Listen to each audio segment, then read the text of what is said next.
All right, everybody, we're back with another Breaking Barriers podcast. I'm your host, Anthony Collins. We're here with, Romeo Williams. coming back from the depths of the abyss, we have, Yes, sir. It's your boy Jalen Clark. Glad to be back.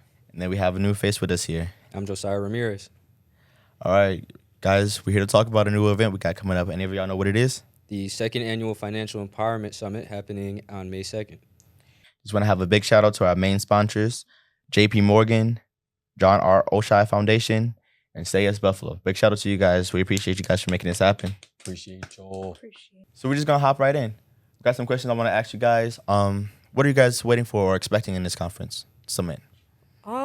Just a little more financial education. I know I'm not really taught that much stuff. Cause I'm homeschooled, and when I this year I took my first financial class, so I wasn't aware of most of the stuff until this year. So more information. That's pretty much it. Speaking into that, coming from one homeschooled student to another, I also, when I transitioned into homeschooling, I took a course based on finance, and it wasn't something that was offered when I was in in-person school. So do you think transitioning into homeschool gave you better access to certain things that aren't talked about on a regular basis in regular school? Yeah, cause when I was in school, we never got the opportunity to take a financial class, so that was kind of new for me. So I'm really glad I took the class. How about you two? What are you expecting out of this? Out of this summit, I'm definitely expecting a lot of talk when it kind of comes to saving money, and definitely a bit of financial aid as well. As a college student, I think it's very important on you learning how to budget your money, budget your time, and then also kind of saving up. And also when it comes to financial aid and opportunities when it comes to financial aid and things like that. So I'm expecting them to talk about a bit of financial aid, how to save, how to budget money, and then also kind of how to make money as someone that's in a college setting, but then also somebody that kind of just wants to make a little bit more extra income, things like that. So that's kind of what I'm expecting from the summit. How about you, Mr. Moneyman Joe? Honestly, I'm looking to learn more about how to make my money work for me. Yes. Because I've worked since I was first able to get working papers. So I've always had some sort of income in, and I've always just kind of treated money like it'll come back to me. I could spend this, it'll come back. But now it's I'm starting to make more and more money every year, and it's to the point where I should start taking the money I actually make seriously and learn how to make it work for me. That way, while I have the opportunity while I'm young, I don't have to just work all the time for the rest of my life. And I could actually be able to build buffers and safety measures and even set up for retirement starting now. So quick question. So when it comes to, as you said, you wanted to learn how to make money for yourself, what type of avenue would you want to go into? Are we talking real estate, flipping houses, day trading? What type of stuff? So real estate and flipping houses, flipping in general. I've thought about flipping cars, car flipping, house flipping. But I was thinking more passive income, something that I could really learn I just don't touch, pretty much how to manage my money so that way it just grows for me without me having to put in work for it. Roth IRA, for example, how to properly manage that, how to properly manage a 401k, what all the terms are when it comes to that stuff. And the people that don't really know what Roth IRA is, can you kind of explain that just a little bit? Yeah, so a Roth IRA is pretty much like an early retirement fund. That's the way I view it, at least. I view it as an early retirement fund. You build it, you can start it the second you turn 18. You can put in a certain amount of money into it, and then when you withdraw it, though, you withdraw it tax-free. Heavy on the tax-free. Yeah. Heavy on the tax-free. He said The tax-free is tax-free. that's a big seller. Absolutely. But all these topics or all these things that you stated is really why this summit isn't just a summit, but it's more so a movement, because it creates exposure of expansion for people. It also just having this environment, being in the right environment for us to learn about these certain things, it matters, because it's like we all just discussed, it's not really taught on the normal basis. It's not really discussed throughout families. Well, at least we can say, speaking for ourselves, minority families, it's not really something that's taught to us. We're just told to save, not how to save, resources that we can use to save that makes not just the money that we put in there, but the money that we put in there, how it helps it grow. So to be able to be taught these different things is really important. Right. All right. Why do you think financial literacy isn't talked about enough in our communities? I would go as far as to say there's not enough resources, even when it comes to speakers, even places where it could be held, and things like that. I think is definitely it comes down to resources, and then also possibly could be community leaders not wanting to kind of hold them in certain spaces for any amount of reason you may want to kind of think about or anything like that. So, and I think people should actually be able to actually want to actually come out and to attend these. You know what I'm saying? Stop, bro. Restart. It's okay. Yeah, restart. Ask them the question again. Yeah. All right, guys. Why do you think financial literacy isn't talked about enough in our communities? I think financial literacy is not really talked about in our communities. I think mainly because of maybe the resources or lack of resources, that is, whether it's being put into a certain community or maybe geared towards certain people. And I also think it also comes down to the people as well. You can have these type of events set up, but would the person want to actually be you willing interested to in come coming? out and learn and things like that? So it kind of comes down to resources, and then also mainly like, would you actually be willing to learn this information and take time to sleep on it, you know what I'm saying, study it, and things like that as well. Well, also, I'll add in another thing right there. We unfortunately have a high number of people who like fast money instead of save money. I'll say that. We live in a day and age where there's all different sources of income that you can have, and it's just not really the strive to make safe money, intentional money, money that has longevity is just not something that speaks towards us. Anything else you guys want to add towards that? I feel that it's just like Jalen was saying, it's just like you have to want to learn about it, and like you have to want to like go and learn about all this stuff so that you can save your money. So it's not like a thing that you can be forced into doing. So that's what my mom always tells me about stuff. She says that if you don't want to do it yourself, you can't be forced into doing it because you're not going to try your hardest, and it's just not going to work out. Absolutely. My dad tells me all the time, you got to be able to put in the work into something that you say you want done. Otherwise, it's just, you can say you want to do something, but if faith without works is dead. If you don't Facts. put the work in, it's going to stay dead. Whatever seed that you verbally plant, it's not going to grow unless you water and you nurture it. So, Exactly. do you think our culture promotes spending more than investing? Why or not? Why not? Could you kind of Yeah. explain what yeah. what do you mean by culture? Because that could be like a general term. We can go honestly into the culture of us colored folk, or you can go more so in the direction of just this day and age, this generation. We live in a day and age where buying the new sneakers are more important than making sure that your bills are paid, or making sure that you put money into your savings account, or making sure that you pay your tithes on time, you know? Facts. So what do you think? Do you think our culture promotes? I think more people in our generation is kind of coming to light when it comes to making smart financial decisions. But I think still in our current day and age, in our generation, I think, as you say, kind of buying the newest Jordans or the newest shoes, the newest designer clothing is kind of more prominent rather than learning to save your money and have your money kind of overflow and, you know what I'm saying, build by itself. And I think it's definitely a bit disappointing because we came to this earth with nothing.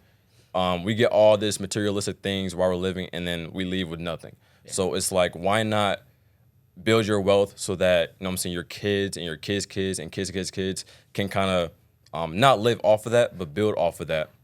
And so, you know what I'm saying, money will continue to make money for itself, and then it will do wonders for your generation and things like that. So, How about you, Mr. Moneyman? Honestly, I don't know if I can make a steady statement on whether it promotes it or not, but I could say it's definitely easier to get into a mindset that promotes spending more than investing, especially with social media being so prominent. Like, yeah, people always since having nice things came around, like people would always go, They always wanted the nicest things, you know what I'm saying? The nicest shoes, nicest bag, nicest jacket, so what it may be. But now with social media too, you also have like all this competition. Like you could be completely content, then you get on, and then you're like, Dang, I wish I had I that. wish I I had didn't even that. know I Exactly. wanted that you till could I be seen it. you could be driving an AMG, you see somebody with a nicer AMG, you're like, oh, I don't even like this AMG. Yeah. And it definitely comes down to also the people that's on social media too. Like when it comes down to celebrities, rappers, and then also kind of the social media platforms themselves. I'm not sure if you guys kind of have this thing happening all the time. You probably do.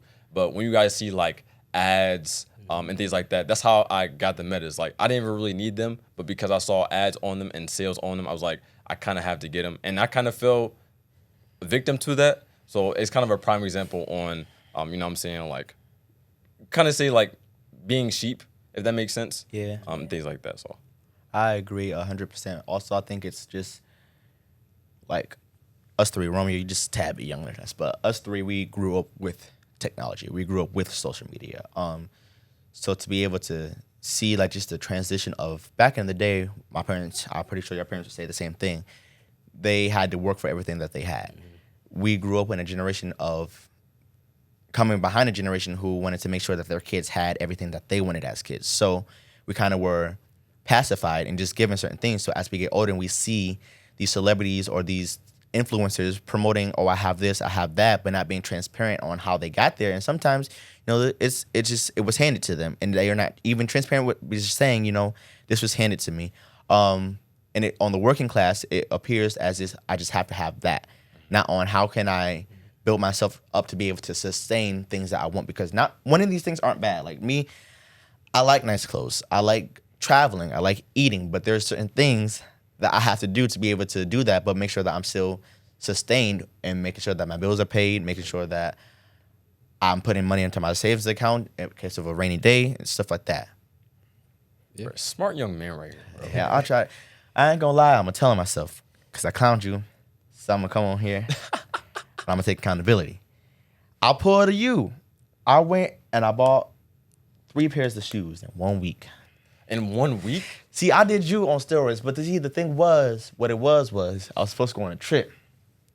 And I held back, was like, you know what, I don't think that's a smart decision, because if I went, like, yeah, I can afford to go, but it would just put my account in a position where I don't like it to sit. So I stayed, and I was like, you know what, I'm going to treat myself since I made a smart decision to stay. I went and bought sneakers, but I didn't pay attention. And I'll click pay with 3 pairs of sneakers in my account. And it left me in a situation to where I had to go, and I had to go reach out to my parents and say, hey, I need your help.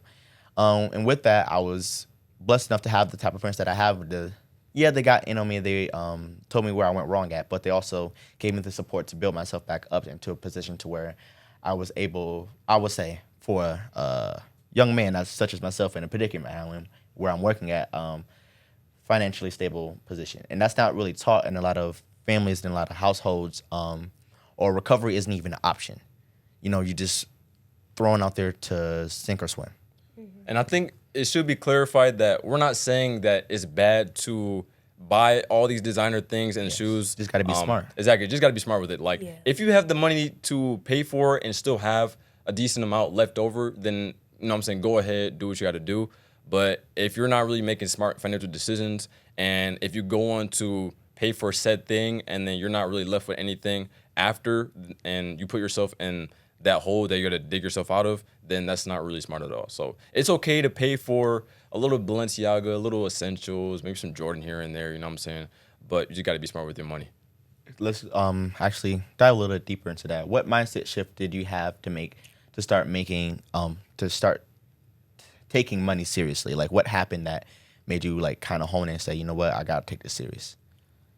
Honestly, personally for me, I was kind of bullied into it, because once I got out of high school and I was able to just start working like actual like 40-hour weeks and stuff, I also got a raise at my job. So I was just making money and I was having too much fun with it. I was like, oh, what? I got paid how much? Okay, watch me spend it all. Yeah. And then at one point, though, it was like, I can't remember. It was like just a random week. It was just dry. I had no hours. I was like, oh, Something ain't right. this is bad. Now I Yeah. got no money. But I made all the money, but I didn't have anything to show for it.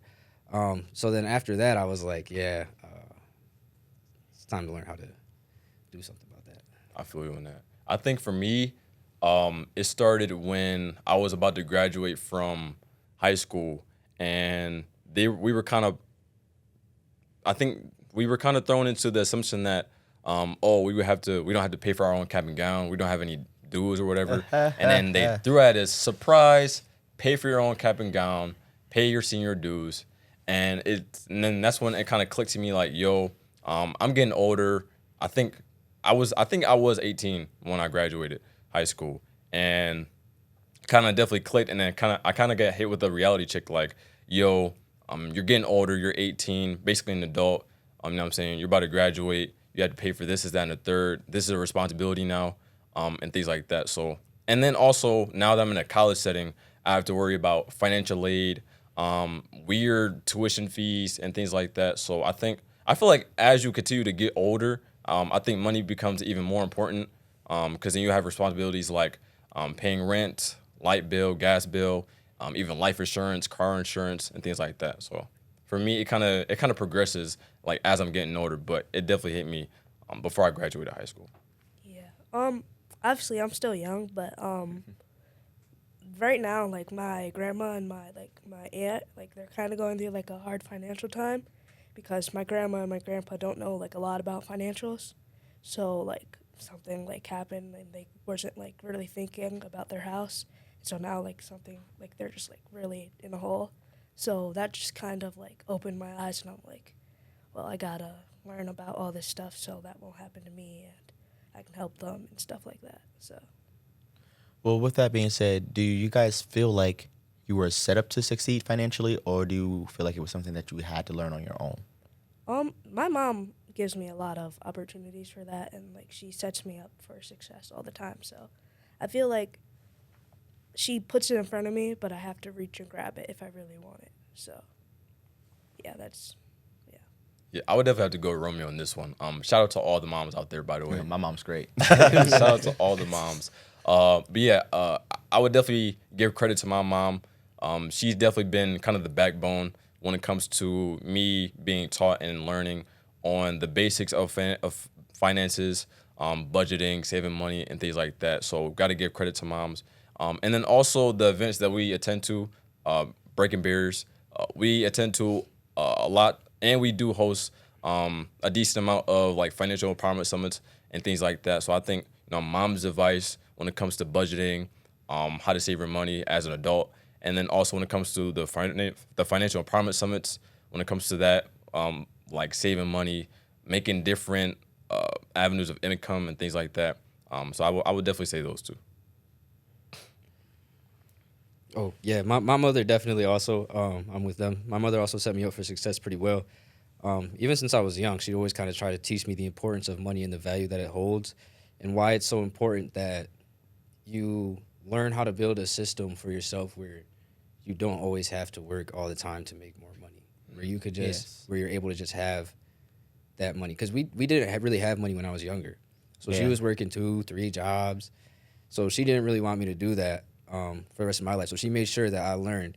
And I mean, it took me a while to actually like pick up on it. Because of course, when I'm 10, 14, 15, like, I'm going to be like, nah, I don't got to worry about that. I'm like, I'm young. Right. It's not even a thought. I'm saying. And then but then once you turn 18, 19, once I started actually having to pay for my own stuff, and I'm like, yeah, this money stuff kind of real. Like, right. And then you begin to thinking like, and then not even, I have to pay this, I have to pay that. You get into like, dang, why is everything so expensive, bro? Yeah. Now, when I start making money, everything want to be inflated. I don't Facts, bro. understand. Like, But even with that being said, as far as representatives or influence on who gave you that encouragement or push to invest in yourself financially. All right, now coming out of the topic of representatives or people who have influenced you and pushed you into investing into yourself financially, we have a keynote speaker, and his name is Wallstreet Trapper. For me, I feel really excited that we have him as our keynote speaker because, like I said, representation matters.